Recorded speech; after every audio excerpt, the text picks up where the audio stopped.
हरे कृष्णा। आज हम भक्ति रसामृत सिंधु के 21वां अध्याय जो भगवान श्री कृष्ण के गुण के ऊपर है उसका पार्ट 4 डिस्कशन करने जा रहे हैं। भगवान के जो 64 गुणों के बारे में वर्णन है उसमें से 12वां गुण जो है, जो पहले गुण है वो हम बाकी पार्ट्स में डिस्कस कर चुके हैं ऑलरेडी। तो 12वां गुण है कि भगवान श्री कृष्ण अत्यधिक बुद्धिमान है। कृष्ण से अधिक और कोई भी बुद्धिमान नहीं हो सकता है। तो कई बार आप देखते हैं कि कई सारे बुद्धिमान व्यक्ति मिलके किसी का जो है अवार्ड डिक्लेयर करते हैं या प्राइज रखते हैं। तो इस प्रकार से अलग अलग क्षेत्र में अलग अलग व्यक्ति को भौतिक संसार में बुद्धिमान माना जाता है। तो जैसे कोई मूर्ख व्यक्ति कुछ मंतव्य दे, कुछ अपना बात रखे, तो उस बात को बहुत सारे लोग कोई सीरियसली नहीं लेंगे। जो उसके जैसा मूर्ख होगा या उससे भी अधिक मूर्ख होगा वो सीरियसली ले सकता है। लेकिन कोई बुद्धिमान व्यक्ति जिन्होंने अपने जीवन में बहुत कुछ हासिल किया है और उनका जीवन चेष्टाओं से भरा हुआ है और एक आदर्श पर चलते हैं, ऐसा व्यक्ति कुछ बोलते हैं तो ऐसे ही उनके जैसे बुद्धिमान लोग उनको जो है सीरियसली लेते हैं। लेकिन बुद्धिमानों में भी सबसे अधिक बुद्धिमान कौन है? भगवान स्वयं है। तो भगवान जिसको बुद्धिमान बोले वो बात ज्यादा वैल्यूएबल है, महत्वपूर्ण है। जैसे कोई व्यक्ति किसी को बुद्धिमान बोले, वो डिपेंड करता है कि उनका बुद्धि का स्टैंडर्ड कितना हाई है ना। तो भगवान श्री कृष्ण की बुद्धि का स्टैंडर्ड जितना और किसी का भी नहीं है। तो भगवान किसको बुद्धिमान बोलते हैं? श्रीमद् भागवत गीता में कि जो लोग मनुष्य जीवन पाकर भगवान के धाम जाने के लिए तैयारी करते हैं और निरंतर तीव्रेन भक्ति योगेना और अप्रतिहत भक्ति करते हैं, अहेतुकी अप्रतिहत भक्ति करते हैं, वो सबसे अधिक बुद्धिमान व्यक्ति है कृष्ण के अकॉर्डिंग। तो कृष्ण बहुत बुद्धिमान है। जिस मनुष्य की स्मरण शक्ति तीक्ष्ण एवं विवेक शक्ति उत्तम होती है उसे बुद्धिमान कहलाता है। तो स्मरण शक्ति, मेमोरी पावर, तो मेमोरी पावर जिसका बहुत तेज है, जैसे कि कोई व्यक्ति है तो उसको बहुत सारे प्रश्नों का उत्तर पता है, जनरल नॉलेज बहुत अच्छा होता है, मेमोरी पावर बहुत अच्छा है, तो उसको बुद्धिमान मानते हैं। लेकिन एक्चुअली हम कितना भी अपना जो है याद कर ले दुनिया भर की बातें, लेकिन पूर्व जन्म में कितना हमने जन्म लिया, उन जन्मों की सारी बातें हमें याद नहीं रहता है। और ये जीवन छोड़ने के बाद भी अगला जन्म के बारे में हमें कुछ भी याद नहीं रहेगा। लेकिन कृष्ण को खुद के बारे में तो सब कुछ ही याद है कि कितना उन्होंने अवतार लिया और कितना लेने वाले हैं और अभी क्या उन्होंने किया उन अवतारों में, सब कुछ। और एक एक जीवात्मा, जो असंख्य जीवात्मा है, सभी जीवात्माओं का भी वो अतीत, जितने भी जन्म लिया, जन्म में क्या किया, वर्तमान क्या कर रहे, भविष्य में क्या करने वाले हैं, सब जानते हैं। तो उनका जो है स्मरण शक्ति सबसे अधिक तीक्ष्ण है और विवेक शक्ति उत्तम होता है। विवेक शक्ति मतलब राइट और रॉन्ग में वो जो है समझ पाता है कौन सा राइट है कौन सा रॉन्ग है, जबकि साधारण व्यक्ति उसमें गड़बड़ करते हैं कई सारे। जैसे मान लीजिए कोई तमोगुण में है तो वो गलत ही डिसीजन लेगा, तमोगुणी व्यक्ति। कोई रजोगुण में है तो 50% चांस है सही डिसीजन लेने का, 50% चांस है गलत डिसीजन लेने का। और कोई सतोगुण में है तो सही डिसीजन लेता है क्योंकि वो हर एक चीज को स्पष्ट देख पाता है। तो भगवान श्री कृष्ण जो है सबसे अधिक विवेक पूर्ण है। भगवान श्री कृष्ण कभी भी जो है रॉन्ग डिसीजन नहीं लेते हैं।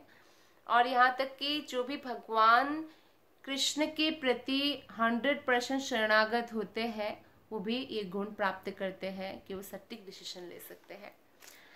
तो इस प्रकार जो है जहाँ तक कृष्ण की स्मरण शक्ति का संबंध है, अगर हम ऐसे कृष्ण लीला में देखें तो अवंतीपुर में सांदीपनी मुनि की पाठशाला में जब कृष्ण पढ़ रहे थे तो गुरु जो भी विषय सिखाते थे वो तुरंत ही पारंगत बन जाते थे।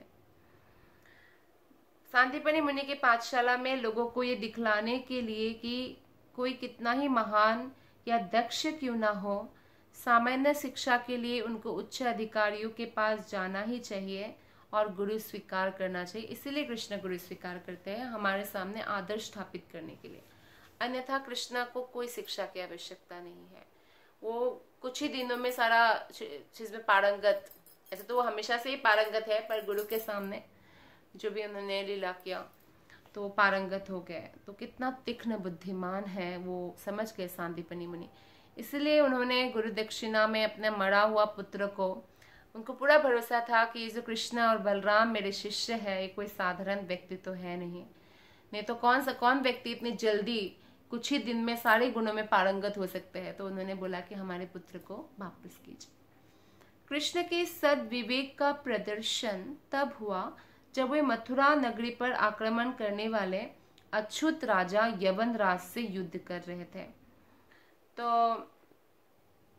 वैदिक कर्मकांड के अनुसार जो क्षत्रिय राजा है, वो जो बहुत ही गिरे हुए व्यक्ति है, ऐसे राजा है, उनका वध करते समय उनको छूते नहीं है, क्योंकि स्पर्श से भी कॉन्शियसनेस ट्रांसफर होता है। तो वो लोग छूते भी नहीं है ऐसे गिरे हुए राजा को, जो एक्चुअली क्षत्रिय नहीं है, यवन है। तो इसलिए जब उस अछूत राजा ने मथुरा नगरी को घेर लिया तो कृष्ण ने उसका वध करना उचित नहीं समझा। तो कृष्ण ने अपना सद्विवेक का उपयोग किया और ऐसा दिखाया कि वो भाग रहे हैं। तो ऐसा किसने देखा? जरासंध को तो लगा ही कृष्ण भाग गए हैं, है ना, लेकिन कृष्ण पहले जो यवनराज काल यवन को मारना चाहते थे, तो वो ऐसा दिखाया वो भाग रहे हैं। तो उनके पीछे पीछे इतने जोर से भाग रहे, फिर भी कृष्ण को पकड़ नहीं पा रहे, कृष्ण तो आराम से भाग रहे। तो फिर जब एक गुफा में लेके गए कृष्ण उनको, और गुफा में मुचुकुंद नामक जो राजा थे, वो बहुत सालों से वहां सो रहे थे। एक्चुअली मुचुकुंद इतने पराक्रमी राजा थे पृथ्वी के कि देवतागण भी उनकी प्रशंसा करते थे। कई बार देवतागण ऐसा करते हैं कि जो बहुत ही पराक्रमी राजा होते हैं पृथ्वी लोक के, तो उनको असुर आक्रमण करते हैं तो युद्ध के लिए सेना में हिस्सा लेने के लिए जो है संदेशा भेज देते हैं। तो कोई ऐसे पराक्रमी राजा जैसे खाटुवांग महाराज है, या जैसे कि मुचुकुंद राजा है, तो यहाँ तक कि और भी बहुत सारे राजाओं को देवता बुला चुके हैं। तो मुचुकुंद राजा को बुलाया और बहुत समय तक युद्ध किया। और बाद में, क्योंकि देवता लोक का जो समय है ना, वो उनका एक दिन हमारे यहाँ 1 साल पार हो जाता है। तो ऐसे कई साल बीत गया, तो मुचुकुंद राजा का कोई जो है वो नहीं बचे यहाँ पे धरती पर, क्योंकि कई समय, बहुत लंबा समय तक से युद्ध चला, तो उनका कोई बचे ही नहीं कि उनके परिवार परिजन और उनके पास वो वापस जाए। तो सब लोगों का मृत्यु हो जाता है, वो तो स्वर्ग लोक में थे। तो फिर मुचुकुंद राजा से देवता लोगों ने कहा कि मुक्ति के अलावा आप कुछ भी हमसे मांग सकते हैं, क्योंकि मुक्ति सिर्फ भगवान विष्णु ही दे सकते हैं। तो मुचुकुंद ने कहा कि मैं इतना लंबा समय से युद्ध कर करके बहुत थक गया हूँ, तो मुझे ऐसा वरदान दीजिए कि मैं सो जाऊं, आराम से सो जाऊं, और जब तक मैं खुद ना उठूं, अगर कोई मुझे जबरदस्ती उठाए तो मेरी पहली दृष्टि से ही मेरी आंख से निकला हुआ अग्नि से वो भस्म हो जाए, मर जाए। तो ये तो कृष्ण को पता है। और कृष्ण जो है, मुचुकुंद बहुत अच्छे राजा थे, पुण्यात्मा राजा थे, तो उनको दर्शन भी देना चाह रहे थे। तो फिर वहाँ लेकर गए, और काल यवन ने सोचा कि ये शायद कृष्ण ही सो रहे होंगे, एक तो मुझे इतना भगाया और अभी इस गुफा में आके सो रहे हैं, तो उनको लात मार के जगा दिया। तो मुचुकुंद की जैसे ही नींद टूटी और काल यवन को देखा तो भस्म हो गए। तो कृष्ण वहां पे स्पर्श भी नहीं किया, है ना, मुचुकुंद से ही काल यवन का शरीर खत्म हो गया, मर गए वो। तो सद्विवेक का प्रदर्शन किया, और तो इस प्रकार जो है कृष्ण ने सद्विवेक का उपयोग किया। और नेक्स्ट है कि भगवान जो है 13th जो गुण है, वो भगवान बहुत प्रतिभावान है।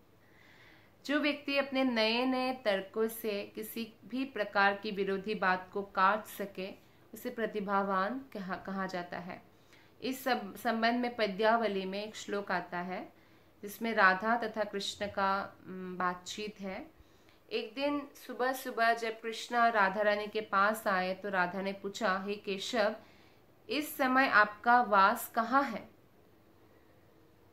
तो संस्कृत शब्द में वास का 3 मीनिंग होता है, 3 अर्थ होता है। निवास, सुगंध तथा वस्त्र, ये तीनों होता है। तो राधा रानी कृष्ण से एक्चुअली पूछ रहे थे वास कहाँ है, मतलब वस्त्र कहाँ है, किंतु कृष्ण ने उसका अर्थ बदल दिया और निवास लगाते हुए कि क्योंकि वास का अर्थ तो सुगंध भी होता है, निवास भी होता है, रहने का स्थान जो है, और वास भी होता है। तो राधा रानी पूछ रही है कि आपका वस्त्र कहाँ है। तो कृष्ण ने निवास का अर्थ लगाते हुए राधा रानी को उत्तर देते हैं कि हे मुग्धे, अर्थात जो मुग्ध करने वाली मुझे, इस समय मेरा वास तुम्हारे सुंदर नेत्रों में है। तो मेरा जो निवास स्थान है आपकी नेत्रों में है, ऐसे बोलते हैं। तो इस पर राधा रानी बोली, अरे नटखट बालक, मैंने तुम्हारे निवास के बारे में नहीं पूछा, मैं तो तुम्हारे वस्त्र के विषय में पूछा था। तब कृष्ण ने फिर वास का जो मीनिंग है वो सुगंध भी होता है ना, उसको लगाते हुए कहते हैं, हे भाग्यशालिनी, मैंने तुम्हारे शरीर का सानिध्य प्राप्त करने के लिए अभी अभी सुगंध लगाई है, ऐसे बोलते हैं। तो श्रीमती राधा रानी आप कृष्ण से फिर से पूछते, अरे आपने रात कहाँ बिताई? तो इसमें संस्कृत में वाक्य होता है यामिन्याम। तो यामिन्याम का अर्थ है रात में, या उषितः का अर्थ है बिताना, किंतु कृष्ण ने यामिन्या मुषित का संधि विच्छेद कर दिया और यामिन्या तथा मुषित के रूप में किया गया, जिससे इसका अर्थ क्या हो गया, यामिनी अर्थात रात्रि के द्वारा उनका अपहरण हो गया था। तो संस्कृत जो भाषा है वो बहुत ही दिव्य है और एक ही श्लोक का कई तरह के मीनिंग निकाला जा सकता है। तो इसलिए जब तक हम प्रामाणिक वैष्णव गुरु से शास्त्र को नहीं समझते हैं तो कोई भी हमें किसी भी प्लेटफॉर्म तक ले जा सकता है। तो इसलिए प्रामाणिक गुरु से सुनना बहुत जरूरी है। तो राधा रानी को फिर कृष्ण ने बोला कि हे राधा रानी, क्या ये संभव है कि रात मेरा अपहरण कर सके? तो राधा रानी ने पूछा था कि यामिन्ना उषितः, रात्रि कहाँ बिताया? और कृष्ण बोल रहे अलग अर्थ उसका निकाल के, यामिना मतलब अपहरण भी होता है, कि क्या मुझे कोई अपहरण भी कर सकता है, क्या रात मेरा अपहरण कर सकता है? वे राधा रानी के प्रश्नों का उत्तर इस चतुराई से दे रहे थे कि राधा रानी जो है खुश हो गई, बहुत प्रफुल्लित हो उठी। तो ये प्रतिभावान का जो है एक उदाहरण है कृष्ण का। नेक्स्ट है 14वां विदग्ध। जो व्यक्ति अत्यंत कलात्मक ढंग से बातचीत कर सके और वस्त्र धारण कर सके उसे विदग्ध कहलाते हैं। बहुत ही कलात्मक तरीके से या बहुत सुंदर तरीके से वो बातचीत करते हैं और बहुत सुंदर तरीके से वस्त्र पहनते हैं, तो विदग्ध कहा जाता है। ये गुण श्री कृष्ण में बहुत मतलब क्लियरली देख सकता है कोई भी। तो राधा रानी ने इस बारे में कहते हैं अपने सखियों से कि जरा देखो तो कृष्ण ने कितने सुंदर गीत बनाए हैं। तो गीत बनाते हैं और वे किस ढंग से नाच रहे हैं, और भगवान का जो नाचना या खुद ही गाना बनाना या हंसाने वाली बातें करना और अपनी बांसुरी बजाते बहुत कलात्मक ढंग से है, कोई भी आकर्षित हो जाते हैं। और राधा रानी कहती है कि वे कितनी सुंदर मालाएं धारण किए हुए हैं, उन्होंने इतने मोहक ढंग से वस्त्र धारण किए हैं मानो उन्होंने शतरंज के सारे खिलाड़ियों को जीत लिया हो। वे कलाकारिता के सर्वोच्च शिखर पर विचित्र रूप में रह रहे हैं। तो भगवान जो है हर तरह से, लोग आजकल बहुत फैशन करते हैं, लेकिन भगवान सब में जो है एकदम सर्वोच्च है, आकर्षणीय लगते हैं जब भगवान वस्त्र धारण करते हैं। जिस तरीके से वो कान में फूल पहनते हैं या माला पहनते हैं या वो गाते हैं या बोलते हैं, सब कुछ नाचते हैं। नेक्स्ट है 15 चतुर। कृष्ण बहुत चतुर है। तो कृष्ण चतुर है, इसलिए अगर कोई कृष्ण के शरणागत होते हैं तो उनमें भी चतुरता आ ही जाती है। जो व्यक्ति तुरंत एक साथ अनेक काम कर सके उसे चतुर कहा जाता है, मल्टीटास्किंग। तो इस प्रसंग में एक गोपी कहती है कि हे सखियों, देखो ना कृष्ण के चतुराइयों को, उन्होंने ग्वालों के विषय में सुंदर गीत रचे हैं और वे गायों को भी आह्लादित कर रहे हैं। तो ग्वाला के लिए गीत रचकर गायों को भी आनंद प्रदान कर रहे एक ही साथ। वे अपनी आंखों की मटक से गोपियों को प्रसन्न कर रहे हैं और साथ ही वे अरिष्टासुर जैसे असुरों से लड़ते भी है। इस तरह वे विभिन्न जीवों के साथ अलग अलग प्रकार से जो है आनंद उठा रहे हैं। तो असुरों को जब मारते हैं कृष्ण वीर रस का आनंद उठाते हैं, युद्ध करने का जो आनंद है, और गोपियों के साथ आंखों से बातचीत करते हैं। तो इस तरह से अलग अलग कार्य कृष्ण एक ही समय कर सकते हैं और विभिन्न प्रकार के कार्य में, सभी कार्य में कृष्ण दक्ष है। तो इसलिए नेक्स्ट जो गुण है 16वां, दक्ष। जो व्यक्ति किसी कठिन काम को तुरंत संपन्न कर दे वो दक्ष कहा जाता है। श्रीमद् भागवतम में 10.59.17 श्लोका में कृष्ण की दक्षता के बारे में सुखदेव गोस्वामी महाराज परीक्षित से कहते हैं कि हे कुरुश्रेष्ठ, श्री कृष्ण ने विभिन्न योद्धाओं द्वारा प्रयुक्त किए गए सारे आयुधों को खंड खंड कर दिया। आयुध, अस्त्र शस्त्र कृष्ण तुरंत खंड खंड कर सकते हैं। प्राचीन काल में विभिन्न प्रकार के तीरों के द्वारा युद्ध किया जाता था। एक पक्ष से कोई तीर छोड़ा जाता था तो काटने के लिए विपक्ष एक तीर मारता था। तो कई बार आपने देखा होगा टीवी सीरियल्स में भी एक तीर मारते फिर दूसरा तीर मारते। तो युद्ध में जैसे महाभारत या भगवान कृष्ण के ऊपर जो सीरियल है तो आप देखेंगे कि उसमें तीर कट जाता है। तो ऐसे तीरों के द्वारा युद्ध किया जाता है। तो कभी कभी ऐसा होता है कि जैसे तीर मारा तो उस तीर के प्रभाव से वर्षा भी कर सकते हैं, वर्षा हो सकता है। तो विपक्ष ऐसा तीर मारते हैं कि वो पानी जो है बादल में परिणत हो जाता है, ऐसा भी होता है। तो कृष्ण जो है इन सभी कार्य में अत्यंत दक्ष थे। इस प्रकार वो रास नृत्य में प्रत्येक गोपी चाहती थी कि कृष्ण मेरे ही संगी बने।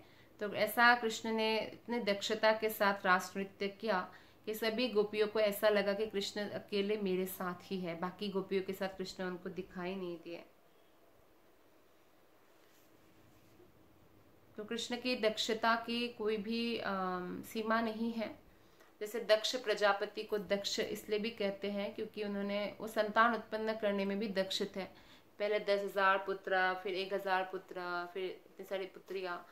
लेकिन कृष्ण का जब कृष्ण ने विवाह भी किया, 16,108 रानियां थे उनके, तो हर एक रानी को उन्होंने इक्वली 10 पुत्र और 1 पुत्री प्रदान किया। और फिर उनके भी इतने सारे पुत्र। तो भगवान का कितना बड़ा, लाखों लोगों का जो है अपना ही फैमिली बन गया था। नेक्स्ट है 17th जो है भगवान का कृतज्ञ है। भगवान बहुत अगर हम भगवान के लिए थोड़ा सा भी कुछ भी, भगवान की भक्ति के लिए कुछ भी हम करते हैं या भगवान की सेवा करते, भक्ति मतलब क्या है? कृष्ण की प्रेम पूर्वक सेवा। तो भगवान इवन भक्तों के लिए इतना कुछ कर देते हैं। जो व्यक्ति अपने मित्र के लाभप्रद कार्य से सचेत रहता है, उसकी सेवा को कभी नहीं भूलता, ऐसे व्यक्ति को कृतज्ञ कहलाता है। कई लोग जो है कितना भी आप उनका कल्याण करें तो भूल जाते हैं, तो उनको कृतघ्न कहा जाता है। तो कृतज्ञ व्यक्ति नहीं भूलता है ना। तो महाभारत में कृष्ण कहते हैं कि जब मैं द्रौपदी से दूर था तो द्रौपदी ने मुझे हे गोविंद कहकर पुकारा। उसकी उस पुकार ने मुझे उसका ऋणी बना दिया और वह ऋण भार मेरे हृदय में क्रमशः बढ़ता जा रहा था। तो जब द्रौपदी के ऊपर पब्लिकली एक प्रकार से हैरेसमेंट हुआ या अपमानित किया गया द्रौपदी को, तो द्रौपदी ने कृष्ण को पुकारा, क्योंकि उनके पति लोग भी सर नीचे करके बैठे हुए थे, बड़े बुजुर्ग भी सब बैठे हुए थे सभा में। तो जब भगवान को पुकारा गोविंद गोविंद, तो वो पुकार जो द्रौपदी कर रही थी कृष्ण को इतने प्रेम से, इतनी जो है शरणागति से, कृष्ण बोलते हैं वो पुकार जो है क्रमशः मेरे हृदय में उसका भार जो है ऋण बढ़ता जा रहा था। कृष्ण का यह वाक्य प्रमाण करता है कि भगवान को हे कृष्ण हे गोविंद संबोधन से प्रसन्न किया जा सकता है। और अगर हम शरणागति के साथ इन नामों का जप करते हैं, हरे कृष्ण कृष्ण कृष्ण हरे हरे, हरे राम राम राम हरे हरे, तो निश्चित रूप से जो है भगवान बहुत कृतज्ञ होते हैं। क्योंकि जब कृष्ण देखते हैं कि बद्ध आत्माएं मेरे पास आने के लिए आतुर है, तो कृष्ण उनको पूर्ण तरीके से, पूरी तरह से सहायता करते हैं। तो इसलिए जो व्यक्ति निरंतर हरे कृष्ण महामंत्र का जप करता है, हम ये कल्पना कर सकते हैं कि उनके प्रति भगवान कितने कृतज्ञ होंगे। भगवान द्वारा ऐसे भक्त को भूल पाना असंभव है। इसलिए भक्त के लिए कोई डर की बात नहीं है, क्योंकि जैसे कि उत्तरायण पर अगर कोई योगी मरता है तो वापस नहीं आता, लेकिन दक्षिणायन के समय जब सूर्य दक्षिण की ओर से यात्रा करते हैं, उन 6 महीने में मरता है तो उनको पृथ्वी में वापस आना होता है। लेकिन अगर उत्तरायण के समय अगर कोई योगी मरता है तो उसको वापस नहीं आना पड़ता। लेकिन कोई अगर योगी ही नहीं है, पापी है, तो उसको निश्चित रूप से उत्तरायण में मरे या दक्षिणायन में नरक ही जाना पड़ेगा और पशु योनि मिलेगा। लेकिन भक्त के मामले में ऐसा नहीं कहा गया है। भगवान कहते हैं भगवत गीता में कि भक्तों के ऊपर ये सब लागू नहीं होता है, उत्तरायण दक्षिणायन। जैसे किसी का अकाल मृत्यु होता है, अकस्मात एक्सीडेंट होके या कुछ भी, तो उनको निश्चित रूप से प्रेत योनि मिलता है।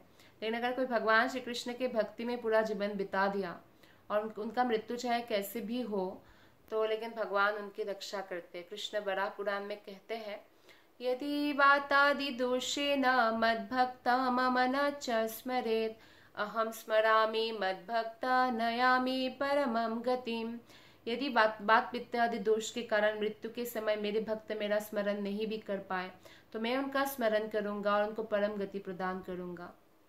तो भगवान इतने रक्षा करने वाले हैं, वो बहुत कृतज्ञ रहते हैं और जो है भगवान उनको कभी भी नहीं भूलते।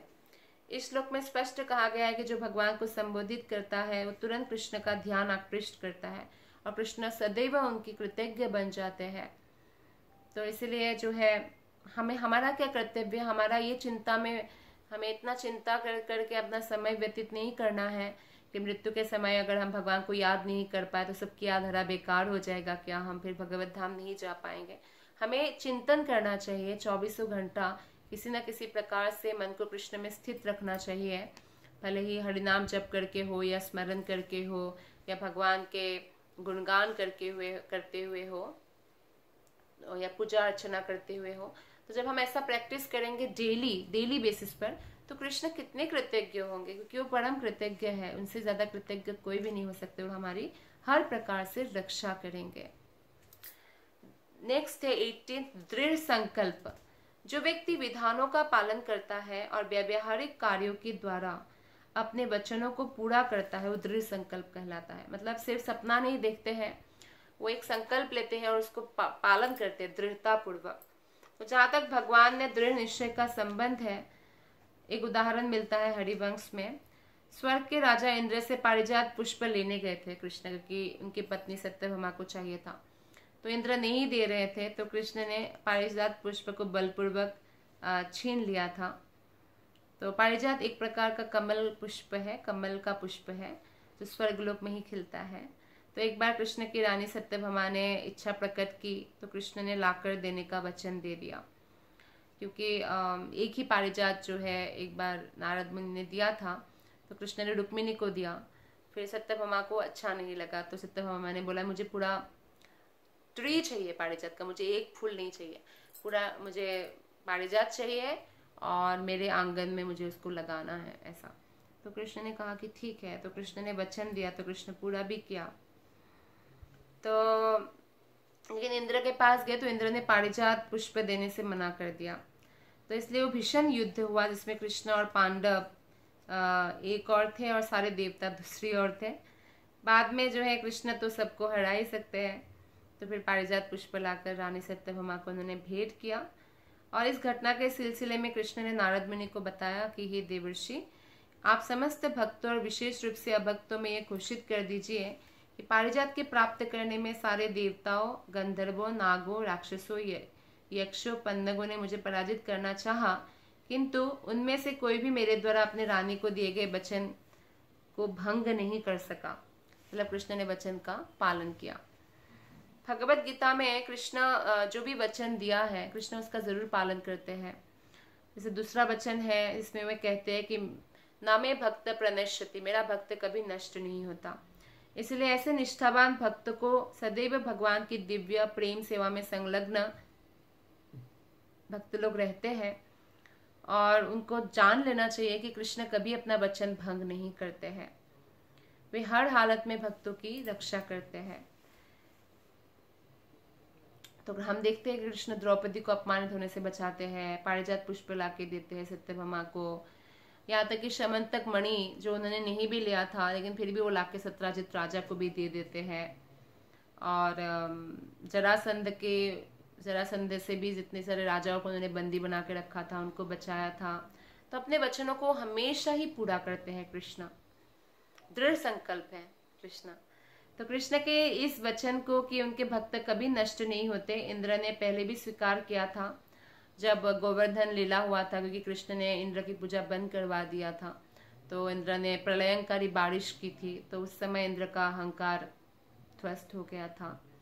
जब कृष्ण ने ब्रज वृंदावन वासियों को इंद्र की पूजा करने से रोका, तब उन्होंने वृंदावन वासियों के ऊपर ही बारिश किया था।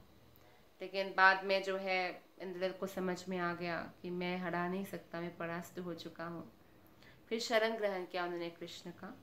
और सुरभि जो गाय माता है उनको लेकर आया, क्योंकि गौ माता से कृष्ण बहुत प्रेम करते हैं। तो गाय को ताकि देखकर जो कृष्ण को क्रोध ना आए, तो इंद्र इस तरह से आते हैं और कृष्ण के शरण ग्रहण करते और बोलते हैं कि आपने गोवर्धन पर्वत धारण करके तब वृंदावन के नागरिकों की रक्षा करके अपने इस वचन को पूरा किया कि आपके भक्त कभी भी नष्ट नहीं होता और हर हाल में भगवान अपने भक्त की रक्षा करते ही है। बहुत बहुत धन्यवाद। हरे कृष्णा।